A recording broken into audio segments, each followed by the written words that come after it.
لیے اب یہ دو صورتیں ہیں، اور یہاں خاص طور پر نوٹ کر لیجئے کہ یہ معوذتین یہ ایک صورت بھی ہو سکتی تھی، لیکن قرآن حکیم میں جو عام مزاج ہے کہ صورتیں جوڑوں جوڑوں کی شکل میں ہے، تو دو حصوں میں تقسیم کر دی ہے۔ اور اس کی تقسیم کیا ہے؟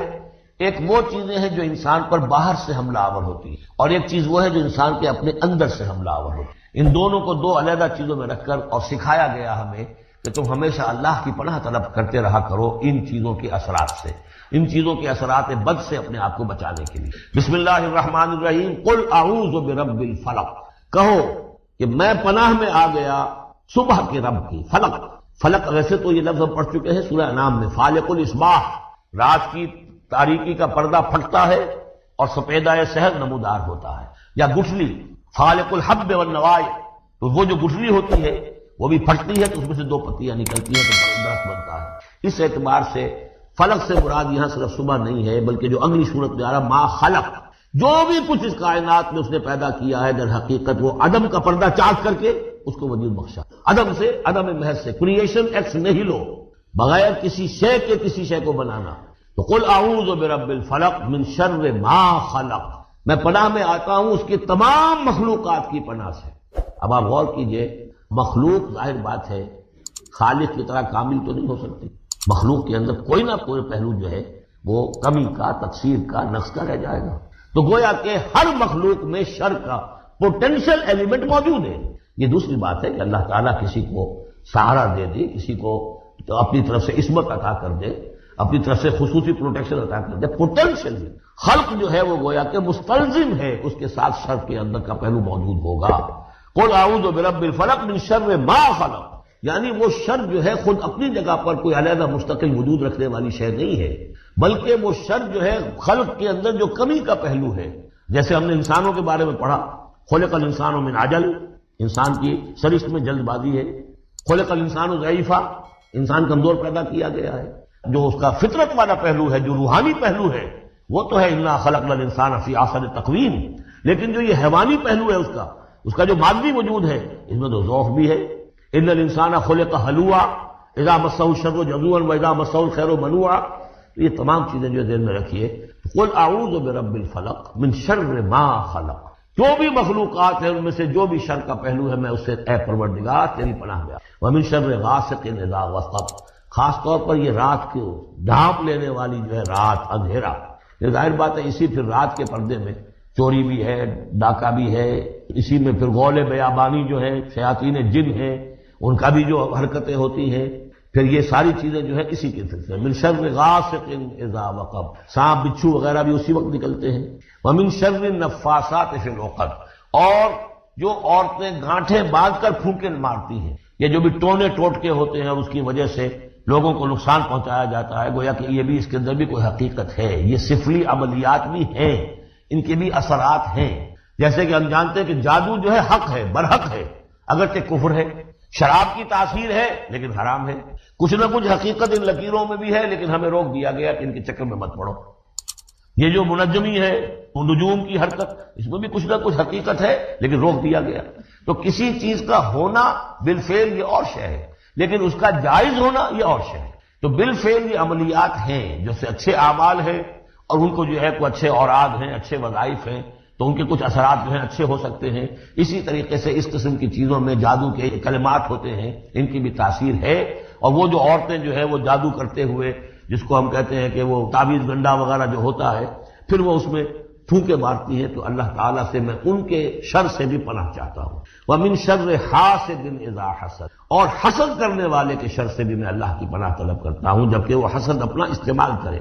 اگر حسد ہے، دل کے اندر ہے تو بات اور ہے، حسد کو بروئے کار لائے وہ، اور وہ انسان کے درپے ہو جائے اس حسد کی وجہ سے اس سے کوئی نقصان پہنچانے کو۔ اور اسی کتابیں ہے عین، العین حق، کہ اگر انسان اس حاسدانہ نگاہ سے کسی کو دیکھتا ہے اس کے بھی اثرات ہوتے ہیں، اور اس دیکھنے کے بھی کچھ برے اثرات جو ہیں وہ ظاہر ہو جاتے ہیں۔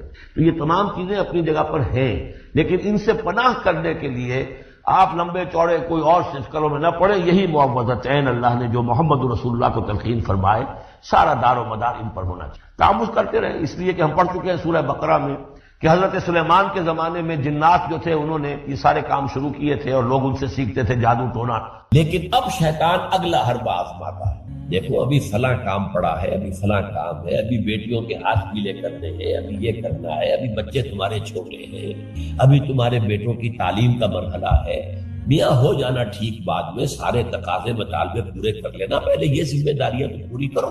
یہ حقوق العباد ہے بھائی، حقوق اللہ سے بڑھ کر ہے، یہ حقوق العباد ہے، اس کے لیے لگے رہو، پوری اپنی توانائیاں قوتیں صرف کرو، مال بناؤ، پیسہ کماؤ، تاکہ یہ ساری ذمہ داریاں آ جائیں، ہوتے رہنا بعد میں، ٹھیک ہے؟ ذرا فراغت حاصل ہو جا، پھر تم سب اپنے آپ کو، اپنی پوری توانائیوں کو، اپنے پورے وقت کو اللہ کے لیے لگا دینا۔ یہ ہے تاخیر اور تعویق، اس کا حربہ شیطان کا ہے، یہ سب سے بڑا۔ کر لیں گے بھائی، کر لیں گے، کوئی نہیں، ابھی ذرا جلدی نہیں، ابھی فلاں کام ہے، فلاں فرائض ہے، فلاں ذمہ داریاں ہیں، ذرا ان سے نمٹ لوں، پر اگر میں ریٹائر ہو جاؤں سروس سے تو پھر میں سارا اپنے آپ کو لگا دوں۔ وہ ریٹائرمنٹ کرتے ہیں اس وقت جب آپ کے اندر رہتا ہی کچھ نہیں، اگر آپ کے اندر کچھ رہ جائے تو وہ چھوڑیں گے آپ کو، وہ ساری توانائیاں تو گئی، اب تو آپ کھوکھلا ایک ڈھانچہ لیے پھر رہے ہیں، آپ کے اندر صلاحیت اور قوت کہاں ہے؟ لہذا یہ سارے دھوکے شیطان کے ہیں۔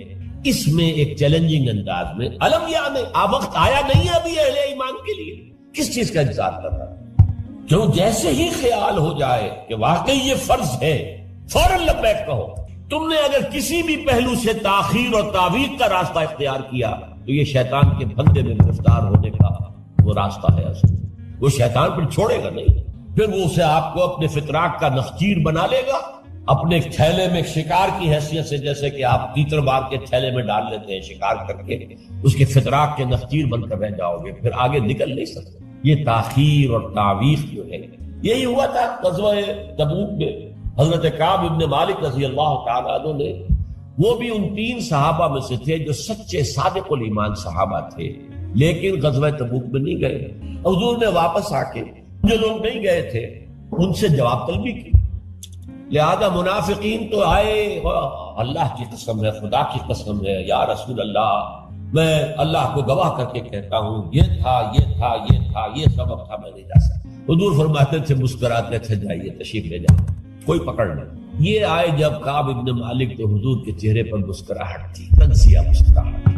آپ فرمائیے آپ کیوں نہیں گئے تھے ہمارے ساتھ؟ عرض کیا حضور میرے پاس بھی زبان ہے، میں بھی جھوٹ بول سکتا ہوں، لیکن آج میں جھوٹ بول کر آپ کی گرفت سے، آپ کی سرزنش سے اپنے آپ کو بچا دوں گا، لیکن قیامت میں کیا کروں؟ خدا کی قسم، جتنا صحت مند میں اس زمانے میں تھا اتنا صحت مند کبھی نہیں رہا، یعنی کوئی بیماری مجھے نہیں لاحق ہوئی، اور جتنا فارغ البال میں اس زمانے میں تھا، ہر چیز میرے پاس، اتنا فارغ البال میں کبھی نہیں رہا۔ لیکن حضور میرے نفس نے مجھے پٹی پڑھائی کہ حضور تو جائیں گے نا 30,000 کا لشکر لے کر، اس کی تو ایک خاص رفتار ہوتی ہے، تیز رفتاری سے تو نہیں جا سکتا، اور تمہارے پاس ہے بڑی مضبوط تکڑی اونٹنی ہے، تمہارے جو ناقہ ہے تمہاری، وہ تو بہت جو ہے قوت والی ہے، لہٰذا ابھی 2-3 دن چلنے دو لشکر کو، پھر تیزی کے ساتھ دوڑا کر اپنی اونٹنی کو جا کے مل جاتا ہے۔ ہر روز صبح مجھے یہی نفس جو ہے پٹی پڑھاتا رہا کہ اچانک ایک دن میں نے محسوس کیا کہ اب تو چاہے میں کتنا ہی تیز دوڑ لوں آپ کے ساتھ نہیں مل سکتا، بس میں رہ گیا بیٹھ،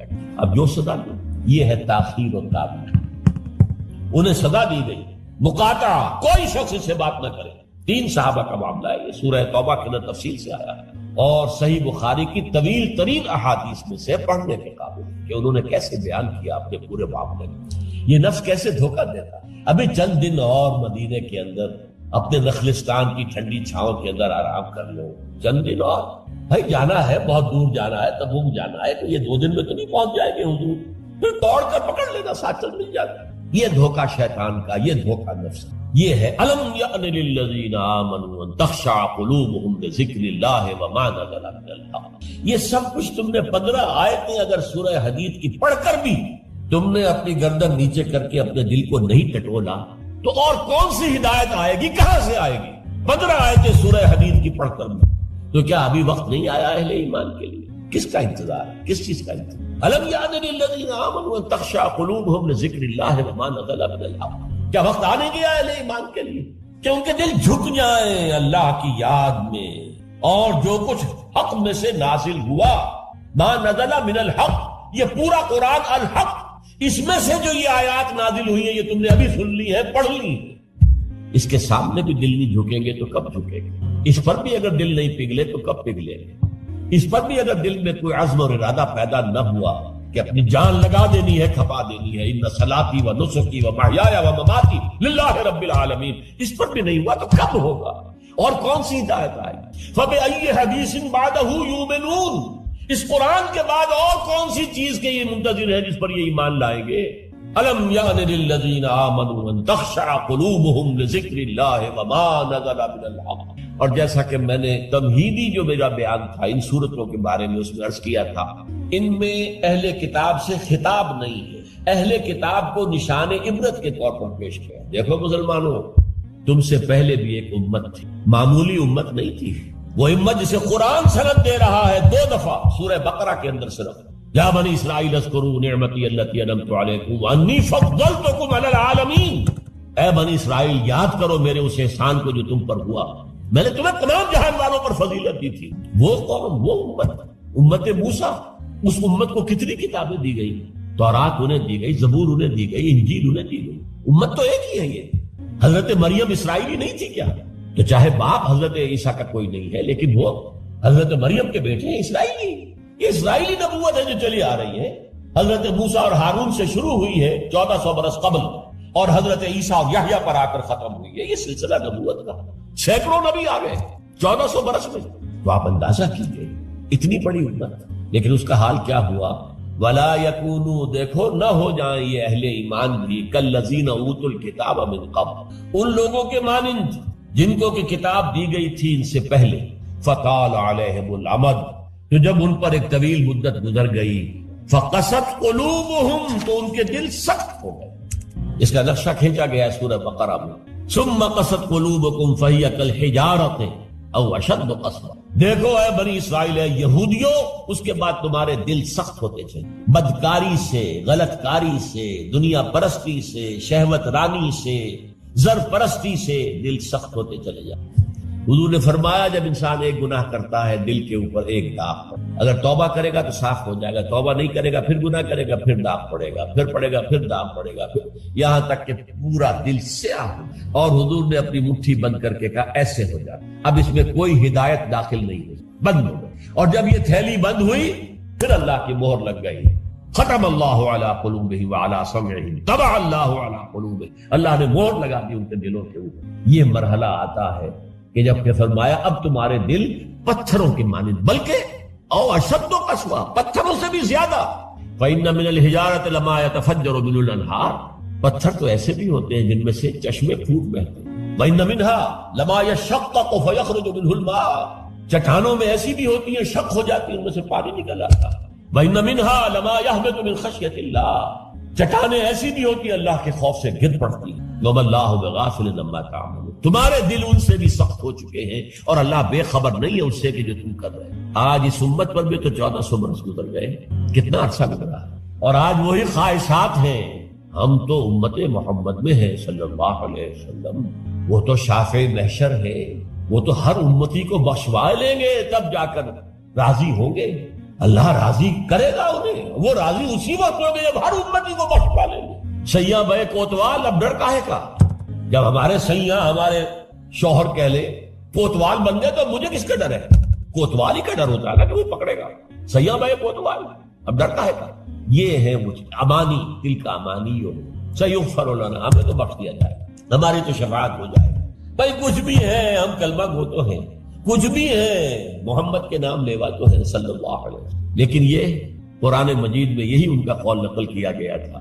یہود نے کہا تھا نحن ابناء اللہ واحباؤہ، ہم تو اللہ کے بیٹوں کے مانند ہیں، اس کے بڑے چہیتے ہیں۔ تو اللہ نے کیا جواب دیا؟ فلما يعذبكم بذنوبكم، پھر اللہ تمہیں سزائیں کیوں دیتا رہا؟ یہ نبوکدنضر کے ہاتھوں تمہیں کیوں پٹوایا؟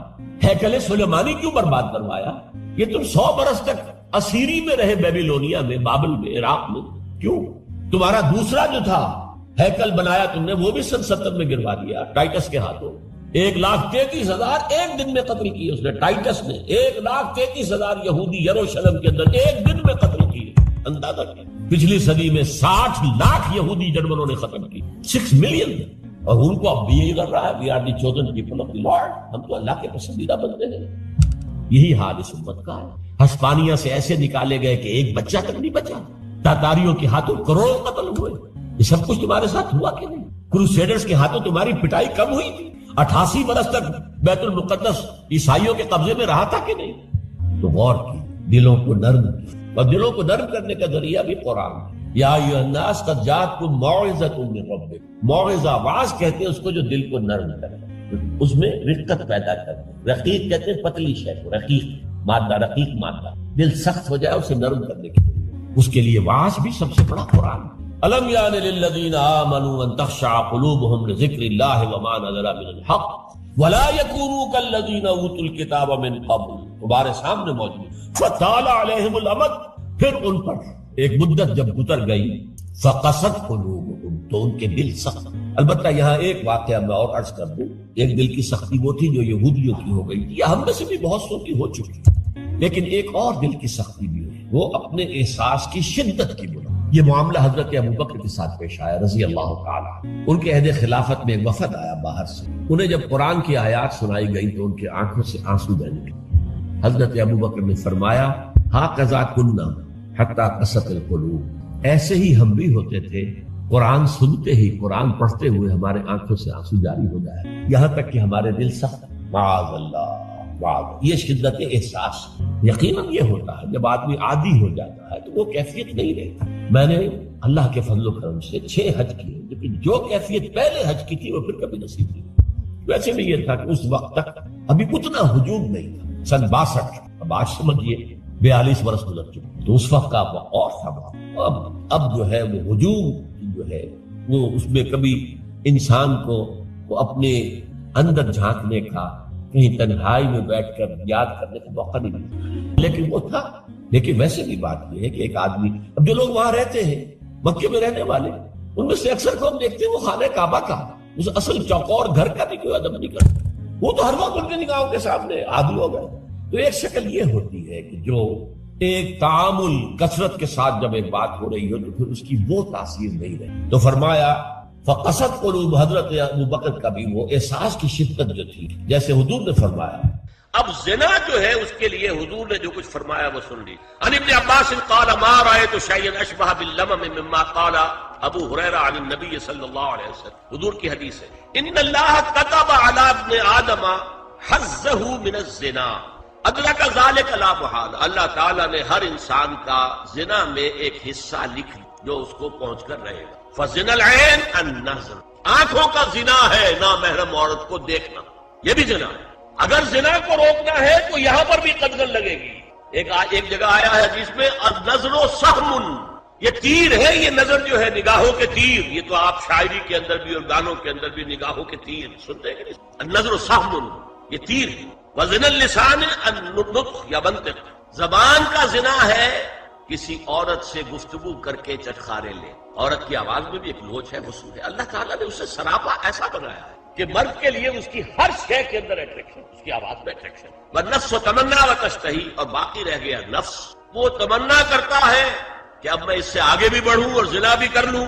والفرد یصدق ذلک کلہ اور یکذب، لیکن یہ ہو بھی سکتا ہے نہیں بھی ہوتا، لیکن یہ زنا تو کر چکا نا، کان کا زنا اس نے کر لیا، آنکھ کا زنا اس نے کر، زبان کا زنا اس نے، یہ تو زنا کی تعریف کر۔ ایک اور روایت ہے جو مسلم میں ہے، عن ابی ہریرہ كتب على ابن آدم نصيبه من الزنا مدرك ذلك لا محالة فالعينان زناهما النظر والأذنان زناهما الاستماع واللسان زناهما الكلام واليد زناها البطش والرجل زناها الخطأ والقلب يهوي وتمنى۔ یہ زبان کا بھی زنا ہو رہا ہے، کان کا بھی زنا ہو رہا ہے، ہاتھ کا بھی ہو رہا ہے، کہیں لمس کیا ہے، عورت کے ہاتھ ملایا ہے، اور چل کر کہیں جا رہا ہے دیکھنے کے لیے، یہ پاؤں کا زنا ہو رہا ہے۔ یہ ہے زنا کی شکلیں جو محمد الرسول اللہ صلی اللہ علیہ وسلم۔ تو زنا کا روک تھام، زنا کی جو ہمارے معاشرتی اہداف کے اندر بہت اہم ہے، بہت اہم ہے، بہت اہم، ورنہ معاشرہ ٹوٹ پھوٹ کا شکار ہو جائے۔ میاں بیوی میں اعتماد نہیں ہے، بے اعتمادی کی فضا میں اولاد جو پلے گی اس کی منفی نفسیات ہوگی، کبھی مثبت نفسیات نہیں۔ والدین میں محبت ہے، آپس میں اعتماد ہے، تو ایک دوسرے پر اعتماد ہے، ایک دوسرے کا لحاظ ہے، ایک دوسرے کی دلجوئی ہے، ایک دوسرے کی مدد ہے. یہ ساری چیزیں جو ہے وہ ایک فضا پیدا کرتی ہیں گھر کے اندر. وہ ایک نارمل، ایک صحت مند فضا جس میں کہ نئی نسل پروان چڑھے گی تو وہ ایک پازیٹیو اور مثبت نفسیات لے کر.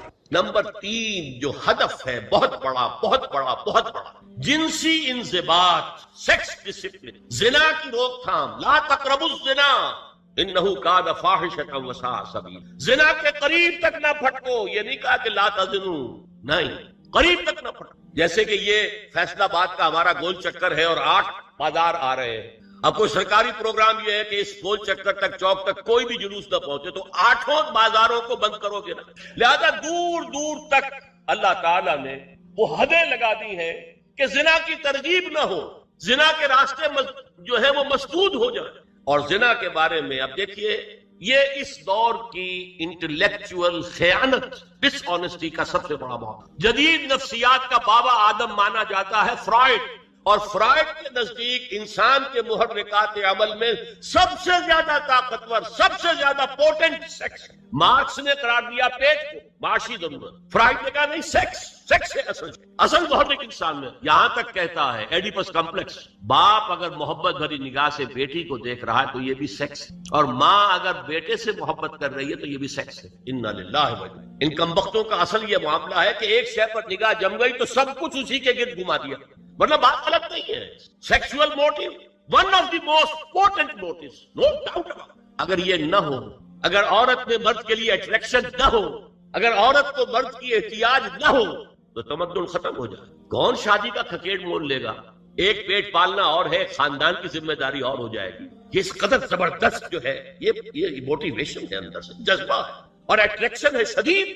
اس اعتبار سے یوں سمجھیے جتنا زوردار گھوڑا ہو اتنی ہی زوردار لگام چاہیے اگر ڈسپلن میں رکھنا چاہتے ہیں. لہذا اس سیکس کو ڈسپلن میں لانے کے لیے کہ قانونی تعلق ہو ایک مرد اور عورت کے درمیان، ازدواج ہو، شادی ہو جائے، یا دوسرا راستہ وہ بھی تھا جو آج کل نہیں رہا، باندھی ہو کسی کی، مل کے یمین ہو، ان کے اندر سیکسول انٹرکورس جو ہے وہ ہو اور اس سے باہر نکل بھی نہ جائے. اس زنا کے بارے میں حضور نے جو اچھا، ایک تو میں آپ کو بتاؤں کہ قرآن اور حضور دونوں کس قدر حقیقت پسند ہے. سورہ آل عمران میں فرمایا زُيِّنَ لِلنَّاسِ حُبُّ الشَّهَوَاتِ مِنَ النِّسَاءِ وَالْبَنِينَ وَالْقَنَاطِيرِ الْمُقَنطَرَةِ مِنَ الذَّهَبِ وَالْفِضَّةِ وَالْخَيْلِ الْمُسَوَّمَةِ وَالْأَنْعَامِ وَالْحَرْثِ. انسان کے اندر محبت پلا دی گئی ہے، مزین کر دی گئی ہے. کن کن چیزوں کی؟ سب سے پہلے عورت، سب سے امپورٹنٹ موٹیو، پھر بیٹے، پھر ڈھیروں مال، سونا چاندی، اعلیٰ گھوڑے، نشان زدہ،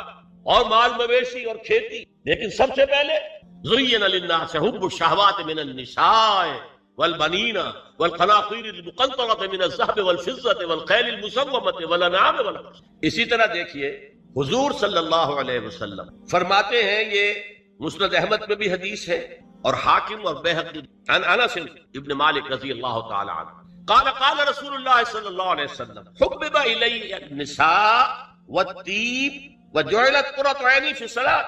اس تمہاری دنیا میں سے مجھے 3 چیزیں محبوب کر دی. حبب الی، نمبر 1 نساء. کوئی جھجک کی ہے آپ نے بیان کرنے میں؟ ہم شاید یہ جملہ کہتے ہوئے جھجکیں گے، اللہ کے رسول نے حقیقت اس کا احساس کرو. بہت مضبوط موٹیو، اس میں کوئی شک نہیں، کوئی شک نہیں، کوئی شک نہیں. حبب الی النساء والطیب، خوشبو، وجعلت قرۃ عینی فی الصلاۃ، اور میرے آنکھوں کی ٹھنڈک نماز میں. اسی طرح خود قرآن میں سورہ احزاب میں جب حضور سے کہا گیا کہ اب بس جتنی شادیاں ہو چکی تھیں آپ نے کر لی ہیں، اب آئندہ نہ کی، وہاں بھی صاف الفاظ آئے. اللہ کو بھی واللہ لا یستحیی من الحق، اللہ کو حق بات کہنے میں کوئی حیا یا کوئی جھجک نہیں ہے. وَلَوْ أَعْجَبَكَ حُسْنُهُنَّ، اے نبی چاہے عورتوں کا حسن جو ہے وہ آپ کو بھلا لگے، لیکن اب آئندہ شادی. یہ میں تائید کر رہا ہوں فرائڈ کی. اس گدھے نے جو آگے تک پہنچا دیا ہے معاملہ وہ ہے غلط. بنیادی بات صحیح ہے قرآن مجید کے مطابق کہ سیکس موٹیو بہت سخت ہے، بہت زوردار. اب زنا جو ہے اس کے لیے حضور نے جو کچھ فرمایا وہ سن لیجیے. عن ابن عباس قال ما رأيت شيئا اشبه باللمم مما قال ابو هريرة عن النبي صلی اللہ علیہ وسلم. حضور کی حدیث ہے ان اللہ كتب على ابن آدم حظه من الزنا ادرک ذلك لا محال. اللہ تعالیٰ نے ہر انسان کا زنا میں ایک حصہ لکھ جو اس کو پہنچ کر رہے گا. فزنا العین النظر، آنکھوں کا زنا ہے نامحرم عورت کو دیکھنا، یہ بھی زنا. اگر زنا کو روکنا ہے تو یہاں پر بھی قدغن لگے گی. ایک جگہ آیا ہے حدیث میں النظر سہم، یہ تیر ہے، یہ نظر جو ہے نگاہوں کے تیر. یہ تو آپ شاعری کے اندر بھی اور گانوں کے اندر بھی نگاہوں کے تیر سنتے ہیں کہ نہیں سنتے؟ النظر سہم، یہ تیر ہے. وزن اللسان النطق یا منطق، زبان کا زنا ہے کسی عورت سے گفتگو کر کے چٹخارے لے. عورت کی آواز میں بھی ایک نوچ ہے، حسن ہے. اللہ تعالیٰ نے اسے سراپا ایسا بنا کہ مرد کے لیے اس کی ہر شے کے اندر اٹریکشن، اس کی آواز میں اٹریکشن. والنفس تمنا وتشتہی، اور باقی رہ گیا نفس، وہ تمنا کرتا ہے کہ اب میں اس سے آگے بھی بڑھوں اور زنا بھی کر لوں. والفرد یصدق ذلک کلہ اور یکذب، لیکن یہ ہو بھی سکتا ہے نہیں بھی ہوتا، لیکن یہ زنا تو کر چکا نا. کان کا زنا اس نے کر لیا، آنکھ کا زنا اس نے کر، زبان کا زنا اس نے. ایک تو زنا کی تعریف. ایک اور روایت ہے جو مسلم میں ہے، عن ابی ہریرہ کتب علی ابن آدم نصیبہ من الزنا مدرک ذلک لا محالہ فالعینان زناہما النظر والاذنان زناہما الاستماع واللسان زناہما الکلام والید زناہا البطش والرجل زناہا الخطأ والقلب یہوی وطن. یہ زبان کا بھی زنا ہو رہا ہے، کان کا بھی زنا ہو رہا ہے، ہاتھ کا بھی ہو رہا ہے، کہیں لمس کیا ہے عورت کے جسم، ہاتھ ملایا ہے اور چل کر کہیں جا رہا ہے دیکھنے کے لیے، یہ پاؤں کا زنا ہو رہا ہے. یہ ہے زنا کی شکلیں جو محمد الرسول اللہ صلی اللہ علیہ وسلم نے بیان کی. تو زنا کا روک تھام، زنا کی جو ہمارے معاشرتی اہداف کے اندر بہت اہم ہے، بہت اہم ہے، بہت، ورنہ معاشرت ٹوٹ پھوٹ کا شکار ہو جائے. میاں بیوی میں اعتماد نہیں ہے، بے اعتمادی کی فضا میں اولاد جو پلے گی اس کی منفی نفسیات ہوں گی، کبھی مثبت نفسیات نہیں. والدین میں محبت ہے، آپس میں اعتماد ہے، تو ایک دوسرے پر اعتماد ہے، ایک دوسرے کا لحاظ ہے، ایک دوسرے کی دل جوئی ہے، ایک دوسرے کی مدد ہے. یہ ساری چیزیں جو ہے وہ ایک فضا پیدا کرتی ہیں گھر کے اندر. وہ ایک نارمل، ایک صحت مند فضا جس میں کہ نئی نسل پروان چڑھے گی تو وہ ایک پازیٹیو اور مثبت نفسیات لے کر پیدا ہو. اچھا اور دیکھیے اس میں کیا کیا کچھ حضور کی طرف سے آئے ہیں. حضرت جابر ابن عبداللہ فرماتے ہیں من کان یؤمن باللہ والیوم الاخر فلا یخلون بامرأۃ لیس معها ذو محرم فإن ثالثهما الشیطان. رواہ احمد. دیکھو جو شخص بھی اللہ پر اور یوم آخر پر ایمان رکھتا ہو وہ کبھی کسی اجنبی عورت کے ساتھ خلوت میں نہ رہے، ملاقات نہ کرے جس کے ساتھ کہ اس کا کوئی محرم شامل نہ ہو. کوئی عورت آئی ہے آپ سے مسئلہ پوچھنے کے لیے، اس کا باپ، اس کا بیٹا، اس کا بھائی، اس کا شوہر ساتھ ہونا چاہیے، اکیلے نہیں. اس لیے کہ ثالثہما الشیطان. جہاں یہ ایک مرد اور ایک عورت جو ایک دوسرے کے لیے نامحرم ہے، جب ملیں گے تیسرا وہاں شیطان بن. اسی طرح حضرت ابن عباس کی روایت ہے لا یخلون رجل بامرأۃ الا ومعها ذو محرم ولا تسافر المرأة الا مع ذی محرم. کوئی مرد کسی عورت کے ساتھ خلوت میں نہ ہو، اکیلے نہ ہو، مگر یہ کہ اس عورت کے ساتھ اس کا محرم موجود، اور کوئی عورت سفر نہ کرے جب تک کہ اس کے ساتھ محرم موجود. اب آئیے چھٹی بات، اسلام میں جو اصلاح کی گئی ہے مختلف میدانوں، اس کے دو اصول. نمبر ایک تدریج سے اصلاح ایک دم. نمبر دو اصلاح کا عمل گھر سے شروع. Charity begins at home. اب میں مثلا مثال دے رہا ہوں. دیکھیے شراب کی حرمت کے ضمن میں 3 درجوں میں حرمت ہوئی. سورہ بقرہ میں فرمایا گیا یسألونک عن الخمر والمیسر قل فیہما اسم کبیر ومنافع للناس واسمہما اکبر من نفعہما. بات ختم. اے نبی یہ آپ سے پوچھ رہے ہیں شراب اور جوئے کے بارے سے، کہہ دیجئے ان دونوں میں بہت بڑے گناہ کی بات ہے، اگرچہ لوگوں کے لیے کوئی نفع بھی ہے، لیکن ان کا گناہ نفع سے بہت بڑھ کر. اشارہ دے دیا بہت سے صحابہ نے اسی آیت پر شراب نوشی ترک کر. جو معلوم ہوا which way the wind is blowing، اب ہوا کا رخ کیا ہے، کہاں جا رہی ہے. پھر آگے سورہ نساء میں آیت آگے ولا تقربوا الصلاۃ وانتم سکارى. دیکھو اگر تم نشے کے اندر ہو شراب کے تو نماز کے قریب مت جاؤ. پتہ نہیں تم کیا کہنا شروع کر دو، وہ غالب کی عشقیہ غزلی پڑھنی شروع کر دو کھڑے ہو کر، کیا پتہ. ایک اور مل گیا پوائنٹر، نماز جیسی شے سے روکنے والی شے جو عماد الدین ہے تو بہت بری شے ہوئی. بہت سے لوگوں نے اس کے بعد چھوڑ. پھر آخری آیت آئی یا ایھا الذین آمنوا انما الخمر والمیسر والانصاب والازلام رجس من عمل الشیطان.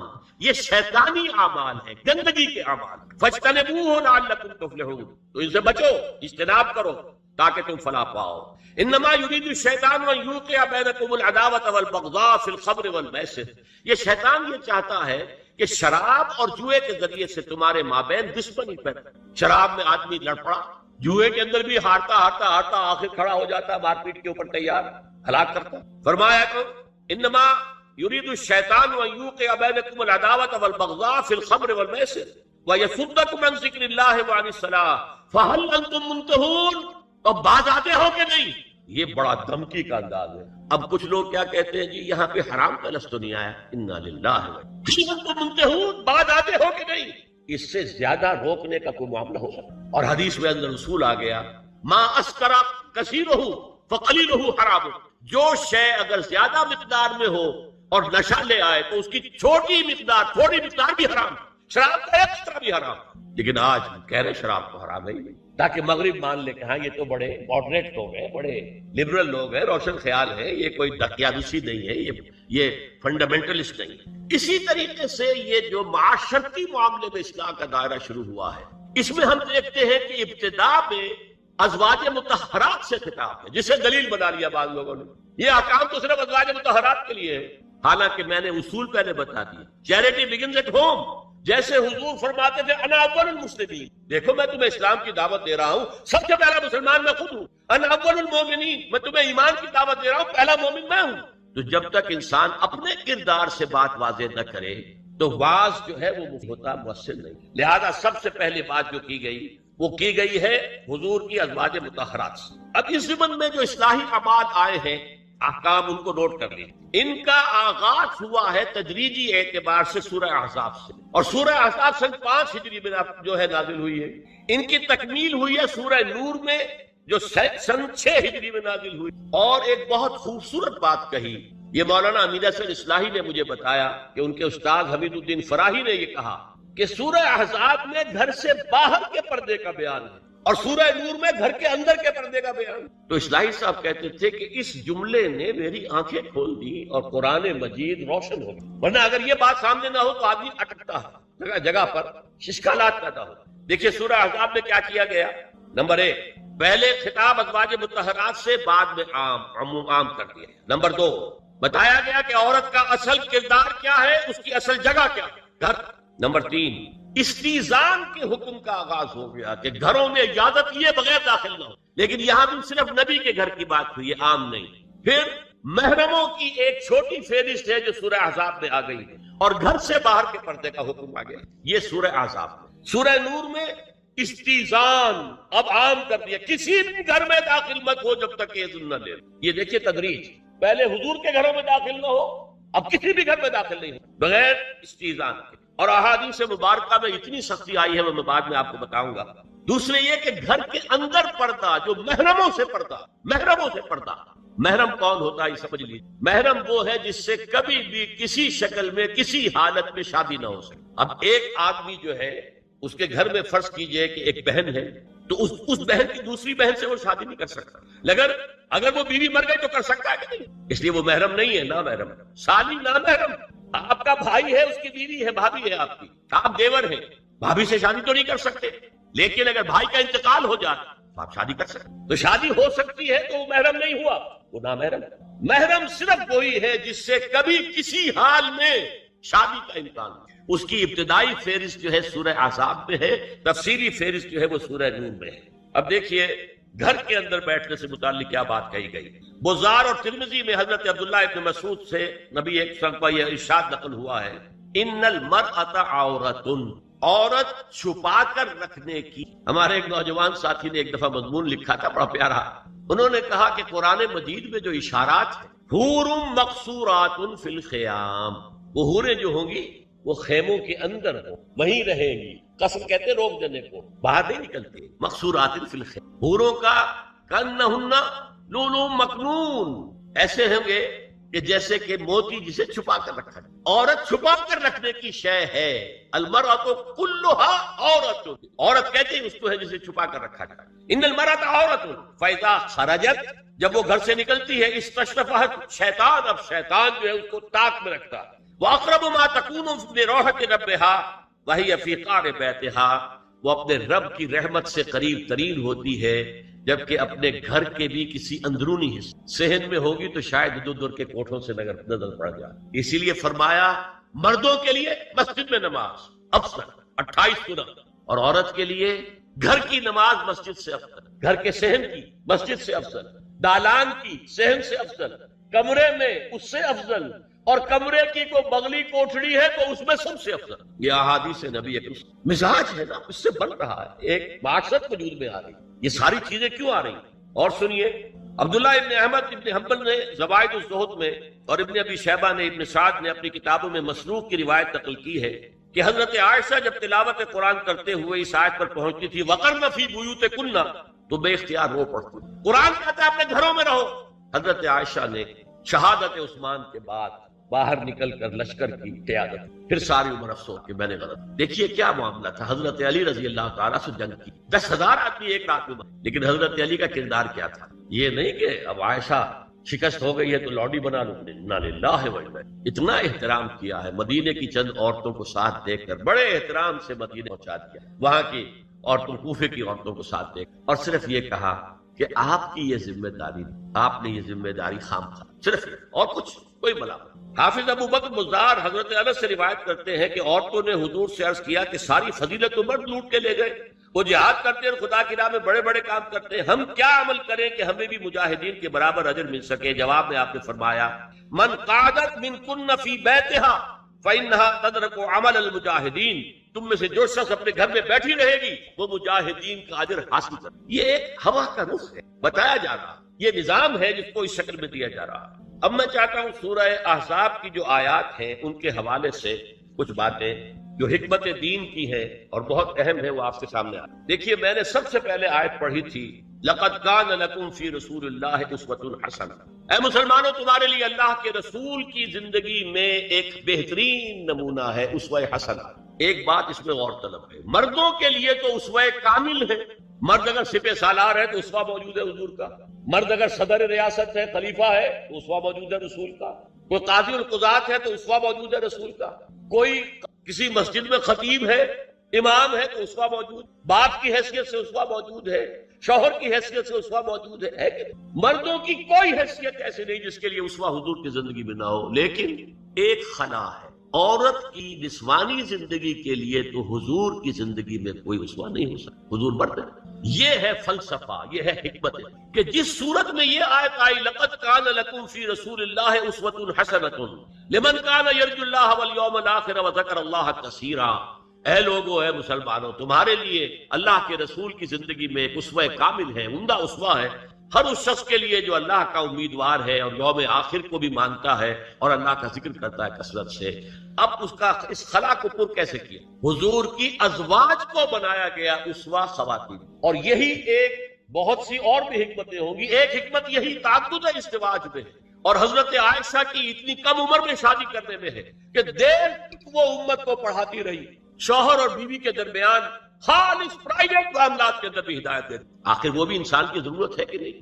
آپ کو معلوم ہے ایک مرتبہ بعض صحابہ نے آ کر کہا حضور یہ یہودی جو ہے ہم پر طنز کرتے ہیں کہ تمہارے نبی تمہیں بڑی چھوٹی چھوٹی باتوں کا حکم دیا. آپ نے فرمایا کہ ہاں، ہمارے نبی نے تو ہمیں استنجا کرنا بھی سکھایا. بجائے کسی کمپلیکس کے انفیریورٹی کے سپیریورٹی کی بات کرو. استنجا ضروری شے نہیں، گندگی سے نجات پانا ضروری شے نہیں، طہارت ضروری شے نہیں. ہمارے نبی نے تو استنجا کرنا بھی سکھایا. تو تعلق زن و شوق کون بتائے گا؟ حضور بتائیں گے. ازواج کو ضرورت ہوتی ہے. بڑا مسئلہ ہے، روزے میں کہاں تک جا سکتا ہے انسان؟ آخر کون بتائے گا؟ ازواج مطہرات نے بتایا. تو اسوہ بنانے کے لیے دیکھیے یہ آیات آئی ہیں. یہ 3 آیتیں سورہ احزاب کی یوں سمجھیے کہ نچوڑ ہے اس مسئلے میں. یا انسان نبی لستن کاحد من النساء، اے نبی کی بیویوں تم عام عورتوں کے مانند نہیں. تو کیا وہ عورتیں نہیں تھیں؟ عورتیں تو تھیں. کیا ان کے احساسات عورتوں والے نہیں تھے؟ وہ تو تھے. کیا بات، تم نبی کی بیویاں ہو، تمہیں اسوہ بننا ہے. ان اتقیتن فلا تخضعن بالقول، اگر تمہیں واقعی اللہ کا تقوی اور خوف ہے تو کسی اجنبی سے اگر بات کرنے کی ضرورت پیش آ جائے تو اپنی آواز میں لوچ مت پیدا کر. فیطمع الذی فی قلبہ مرض، کہ جس شخص کے دل میں کوئی روگ ہے، گندگی ہے، وہ کوئی آس لگا بیٹھے کہ یہ جو مجھ سے گفتگو کر رہی ہیں، جس انداز میں کر رہی ہیں، جس لگاوٹ کے ساتھ کر رہی ہیں، تو کوئی نہ کوئی موقع ہے میرے لیے. انا للہ کرپٹ آواز میں وقلنا قولا معروفا، اور معروف بات کہو. صرف اس سے آگے بڑھنے کی کوئی ضرورت. وقرن فی بیوتکن ولا تبرجن تبرج الجاہلیۃ الاولی، اور قرار پکڑو اپنے گھروں میں، وقار کے ساتھ رہو اپنے گھروں میں. تمہاری اصل جگہ گھر ہے، باہر نکلنا تمہارا کام نہیں ہے. ہاں ضرورت ہو سکتی ہے اس کا بعد میں ذکر، لیکن فلسفہ کیا؟ عورت کی اصل جگہ اس کا گھر ہے. جو ڈیوٹیز کی تقسیم کر دی گئی ہے اللہ کی طرف سے، اس میں عورت کا اصل مقام اس کا گھر.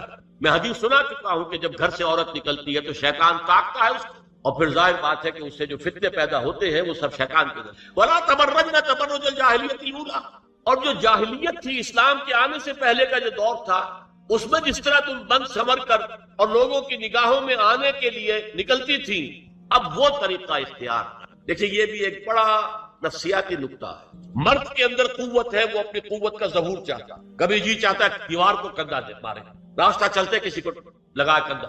قوت ظہور چاہتا ہے. عورت کے پاس سب سے بڑا سرمایہ اس کا جسمانی حسن، جسمانی طاقت تو نہیں ہے نا، اس کے اندر ایک ارج ہے کہ اپنے آپ کو ظاہر کرے. اس کا نام تبرج، بروج کہتے تھے ان برجیوں کو کہ جو فصیلوں کے اوپر ہوتی تھی. اور ظاہر بات ہے دور سے مسافر آ رہا تو پہلے تو برجی نظر آتی تھی، تو نگاہوں میں آنا، نگاہوں میں کھپنا، یہ تبرج.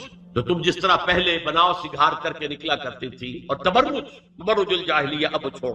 وَأَقِمْنَ الصَّلَاةَ وَآتِينَ الزَّكَاةَ، اور نماز قائم رکھو، زکات ادا کرو. وَأَطِيعْنَ اللَّهَ وَرَسُولَهُ، اور اللہ اور اس کے رسول کی اطاعت پر کاربند رہو. اب آئے الفاظ جو اہم ترین ہیں.